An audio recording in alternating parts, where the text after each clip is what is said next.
Welcome to the Higher Ed Huddle, where we discuss the most relevant topics in higher ed today. I'm your host, Joe Traino, and I'm joined by my co-host, Brian Hadley, as we kick off a three-part series focused on AI in higher ed. Hey, Brian, how's it going? Hi, Joe. Good, thanks. I'm excited for our discussion today. Yeah, me too. We'll be having three different perspectives on AI. We'll have in the next three episodes, we'll have obviously a student today.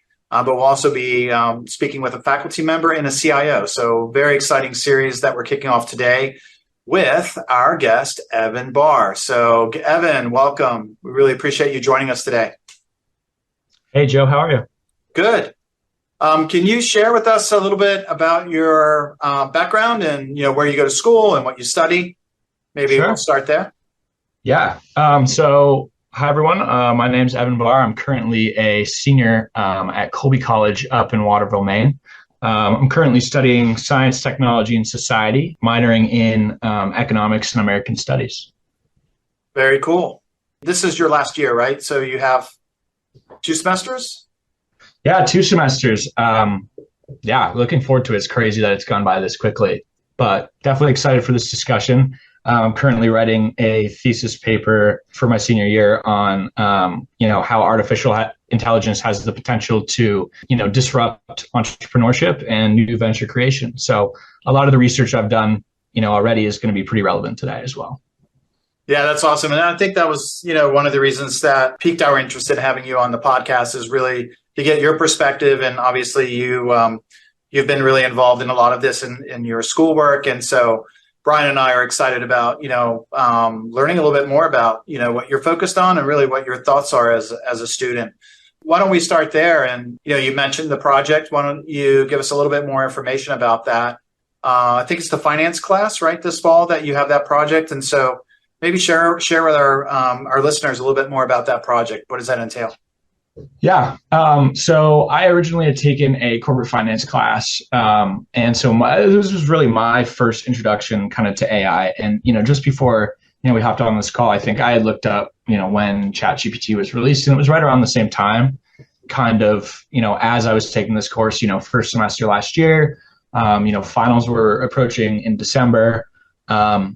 And I remember there was one specific question, like I was doing a practice guide for the exam, and I was, for some reason missing one of the answers to the practice questions. And one of my roommates said to me, like, have you heard of this crazy thing called ChatGPT?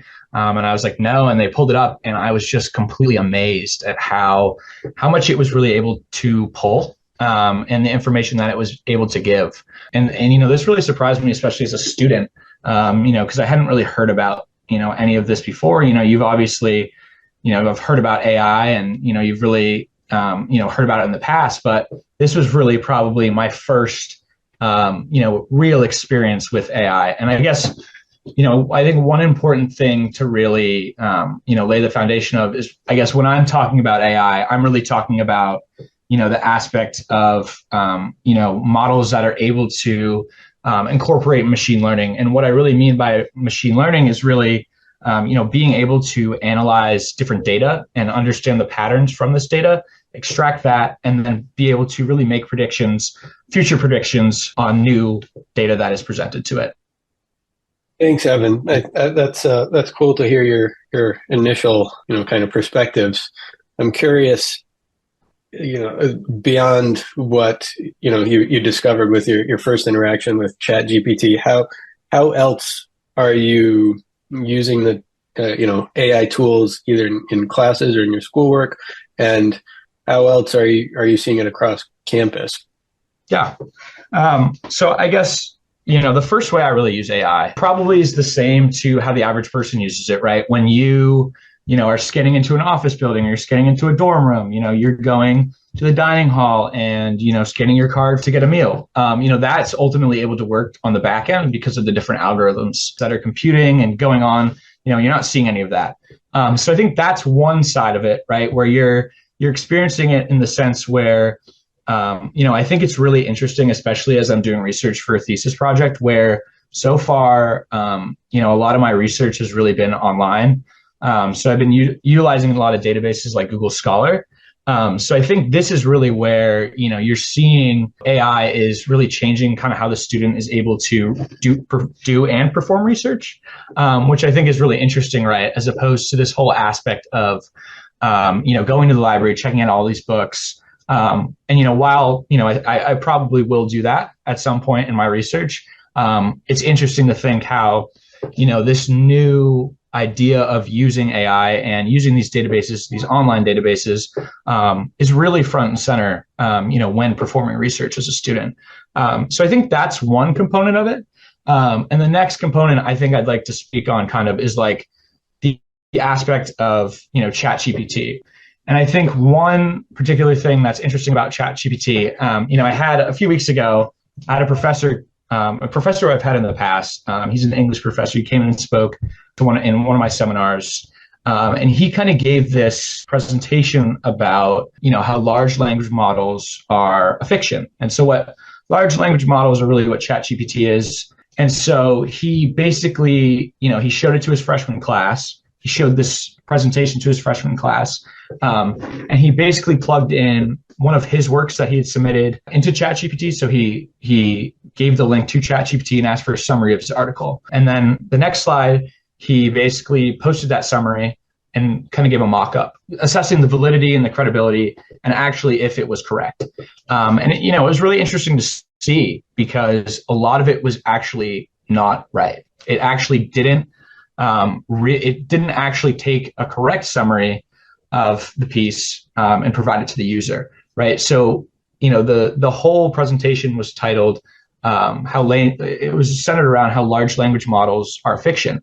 And I think it's a really interesting concept to think about, because when, as a student, when you ask, ChatGPT, hey, can you provide me a summary on this piece? What a lot of students are doing right now is they're really taking that summary and they're taking that analysis and they're using it as truth. And I think that's the issue around ChatGPT right now is, it looks super credible and it looks, very legit. But who's actually doing the fact checking on that, right? Who's actually combing through and making sure that the data is providing you is really correct. And so I myself as a student, try to stray away from directly copying or directly pasting in different works of literature into ChatGPT because I think, that really raises the whole issue around ownership. By putting in someone else's work that is potentially, protected by a database or under a firewall or a paywall, that's really giving up ownership of someone else's work. So I really find myself trying to stray away from that. But as a student, I think, what I really use ChatGPT for, it's really a tool. And I think, as a student, I really utilize it when I'm stuck. So, instead of, turning to a peer and asking for help, if you're studying on your own and you're stuck on developing, a thesis statement for an essay you're writing, I kind of, plug my thoughts into ChatGPT just to get different ideas, just to, spew that creation and really, just get me going on the writing process. So I think it's a really great tool for that as well. And I found myself writing an essay last week and I was like, I need a title. And so I kind of gave it, a few parameters and guidelines on what I wanted it to do.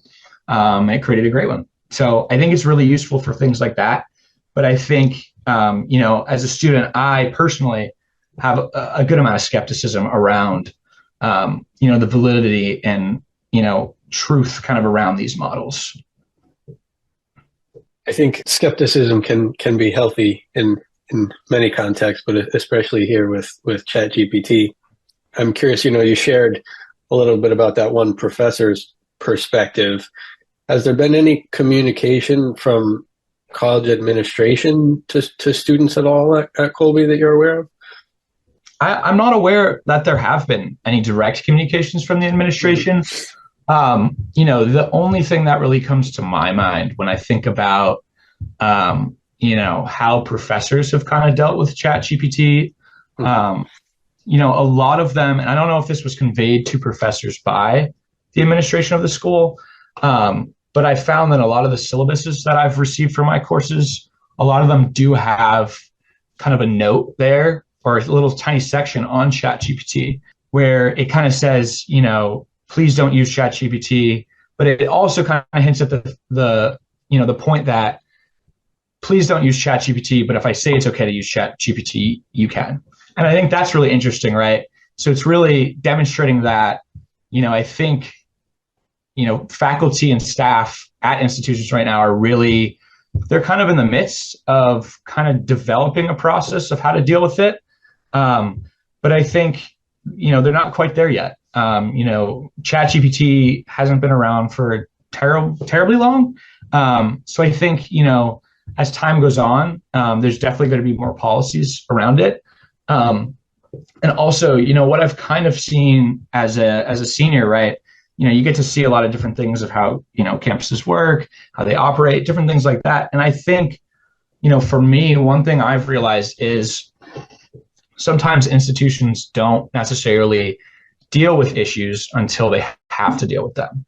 And so I think, in this concept, it's really relating to the fact where it's like, okay, we haven't had specific instances of students necessarily cheating or, plagiarism on exams or essays.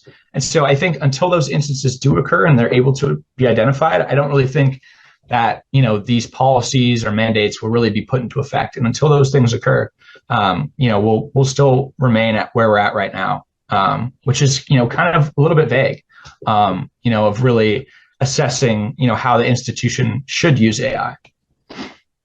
I appreciate that insight. I'm curious about the faculty member that you described that had this notion of, the fiction piece. Are there other faculty that share that same sentiment, or maybe give a little insight on, obviously you have more than one faculty member that you're having in your classes. What are some of the other faculty around campus? How are they feeling about this? Yeah, I think a lot of faculty are ultimately pretty hesitant to take on these new technologies. Quite a few of my professors are, they're not the youngest people. They're, they've been professors at Colby for a while. So they're pretty resistant to adopting those new forms of technology. And I think, in some of my classes, that's kind of what I'm seeing, right?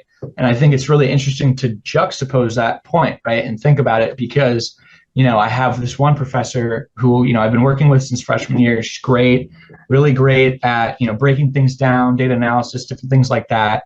And also has a, immense background in coding. So very technical background. She's very much so open to the idea, I think, of these new technologies and incorporating them into our lives. But I think it's really interesting to think about, maybe some of the faculty who aren't necessarily able to, learn how to use these new technologies or are resistant to using them. And I really think that places a strain and responsibility on the ultimate, administration of Colby and other institutions. So I think they really need to just deal with it head on and kind of take it for what it is. Really recognize that AI can be beneficial when used correctly. But that, there are, I think, a lot of kind of what I'm seeing in my research now, regarding AI is, and I think that's one component of my major, which is science, technology, and society, right? It's really considering how does technology, how do technological artifacts such as AI kind of alter, the social dimension of human beings? And I think, that's kind of what I'm seeing with AI is that it is completely altering. And I think people are kind of, a little bit afraid of the potentials of AI. And I think, there's reason to be in a way, because I think, there needs to be a lot more ethical and moral considerations behind AI and what are you actually using it for, right? That needs to really be defined so that it can be used in the most efficient way possible. Evan, you mentioned that AI can be beneficial if used appropriately. Do you think there are usages for AI in higher education that can be deployed appropriately, whether from a student or on the faculty, staff, administration side? I mean, I definitely think so. One specific tool that I've recently started using is something called Elicit, which is, a research tool that really helps students better identify sources for their papers or for their courses, different things like that. And so, I found myself using it this morning, and I was basically prompted, it's pretty easy to sign up. You don't need an academic email. At least I don't think I use mine. But it's a very helpful tool because, I basically plugged in my topic and I was like, hey, I'm trying to look for sources, that really look at how artificial intelligence has the potential to disrupt new venture creation. And it provides you, it provided me a list of 10, maybe 8 or so sources, and it gives you a brief abstract on those sources. And so when I looked at those, I was like, wow, this is crazy. This is a crazy tool. It's already helped me streamline my research immensely. Now, I think that really raises the question around actually looking at the sources, right? Because, it may provide this abstract, but I think, as a student, I'm really finding that you really have to questioning AI is a big thing, and really questioning that validity, right? So it provides that abstract, but is that abstract necessarily true? And I think, that tool, and I'm sure there's many others out there that students are using right now. Another one that I use a lot is, Grammarly, right? Grammarly is an AI tool. And so I think it's really helpful to use Grammarly, especially when you're trying to, make your writing a lot more concise. It's very helpful, to students, to professionals. And so that's one tool that I've really started to use. But I think what AI is really challenging is just challenging the idea of, kind of what the student actually is, right? So instead of, typically, if I were to perform research, I would go onto Google Scholar and type in my project. And so tools like Elicit are really challenging that idea of, actually, instead of doing the digging for the sources, it's providing with the sources. I think it's important to recognize that value, right? And that value is really saving time. So I think that's really, how I've been using AI, in my daily life and in my research. Yeah, I can see the value in that. We certainly in the the work world, obviously we see that too, where these tools can help save time. Is there, from an administration standpoint, is there any policy in place that regarding a lot of these tools, how they can be used? Like you mentioned Grammarly, I've heard negative comments about using that tool because it takes away from your ability really to learn how to write in a good way. So I'm just curious, what about the administrative view of these tools for students to use? Yeah, I think, I was just saying this, I don't think that there's necessarily an administrative policy around it. I think the only viewpoint right now of AI tools is that it really has the potential for a student to land themselves in a situation where they're caught plagiarizing. That, I think, is the current, viewpoint of a lot of administrators right now.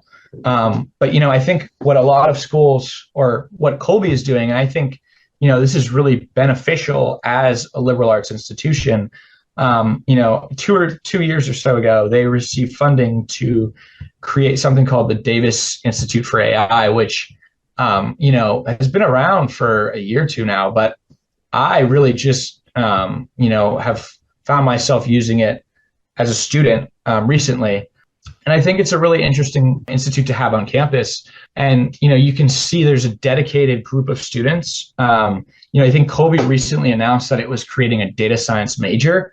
And, at a liberal arts school, that's not typically something that you're presented with. And I think that's a really great tool that Colby's offering. And I think, thinking where I was 3 or 4 years ago, if I had known that was, a major, I think I would have found the school even more so appealing.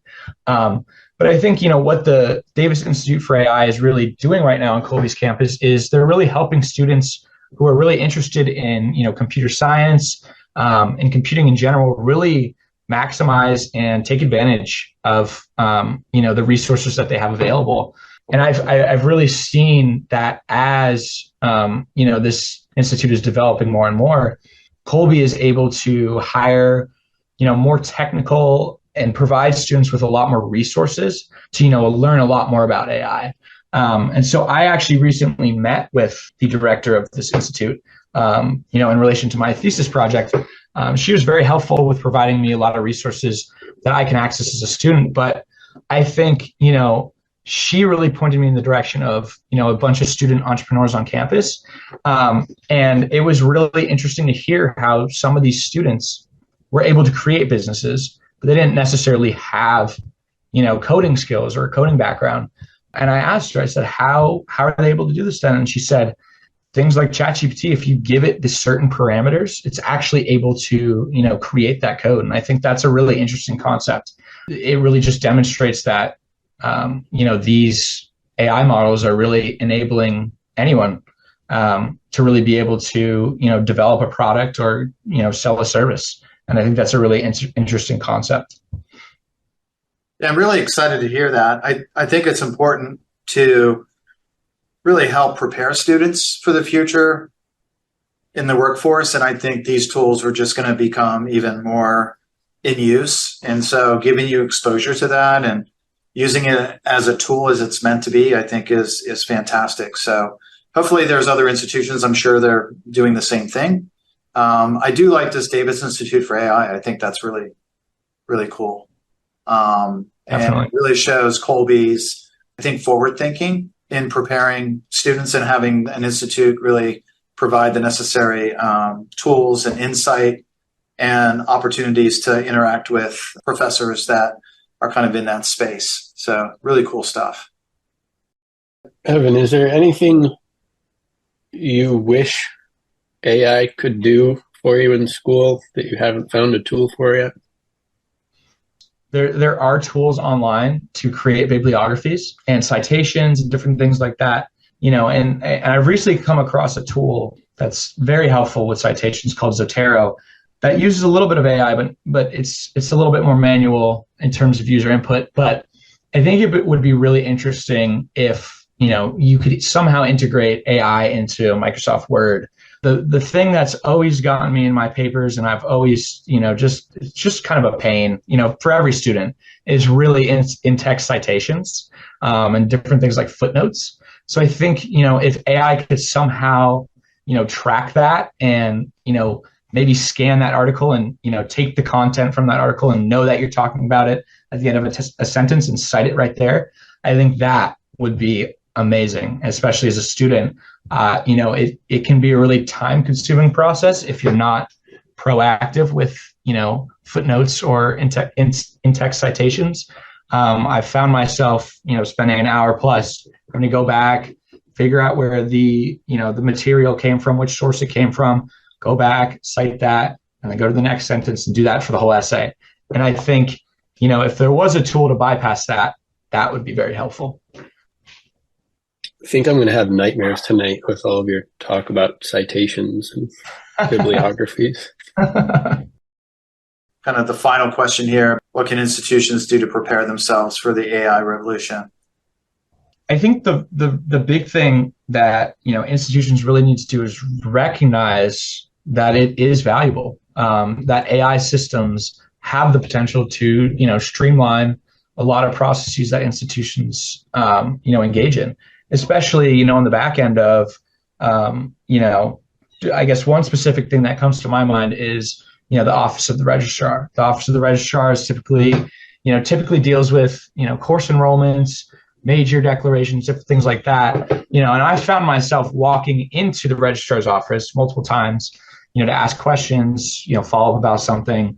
And I've seen this massive board pinpointing and understanding, how are we going to make, hundreds of classes run throughout a semester in an efficient way? How are we going to allocate classrooms on campus in an efficient manner? And I think, that's one way that AI could, potentially be used, at institutions, at least from an administration standpoint. I think, if you could develop a tool that, could allocate classes to different classrooms at respective times, knowing when that classroom is open, I think that would be an immense tool that, higher education institutions would really benefit from, as opposed to, doing a lot of these processes manually. And I think, that in itself would, has the potential to also save institutions a lot of money.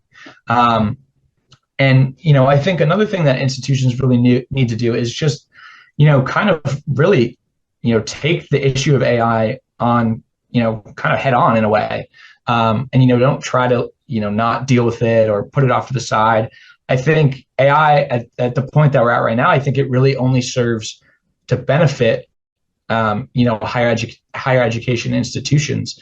So I think, different schools really need to make sure that they're providing their faculty, with the resources to learn, and with the resources to take advantage of these AI tools that are, coming onto the market.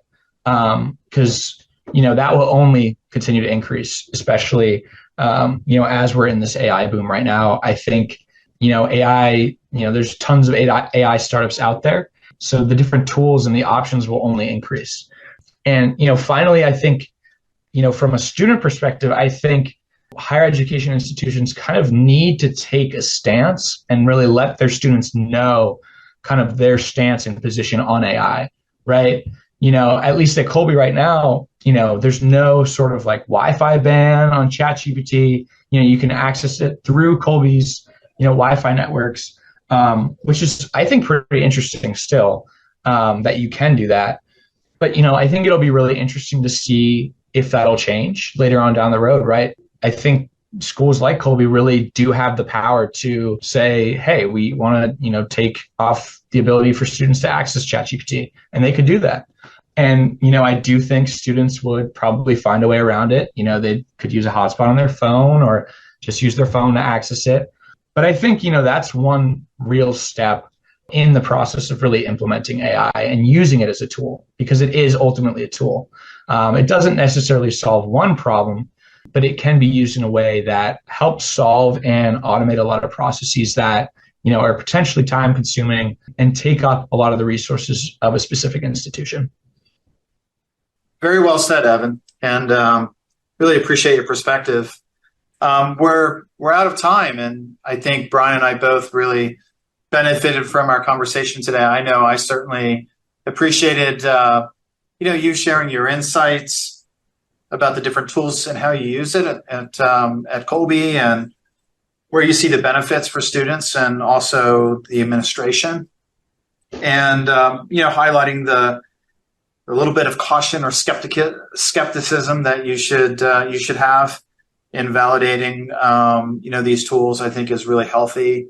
And it's kind of exciting to hear your perspective. So thank you. And Brian, did you have any final thoughts? Evan, thank you. First of all, I feel old after hearing your thoughts. I guess my one comment would be still go to the library if you can. You should still go to the library. But it was cool to talk with you. Thanks for hanging out with us for a little bit. Yeah, thanks for having me on. I'm happy to talk about it. So cool. Thanks a lot, Evan. Appreciate it. Well, that wraps up this episode, and you can find our podcast on SoundCloud, Google, and Apple iTunes. Check back next month for another great topic and great guest. Until then, stay well.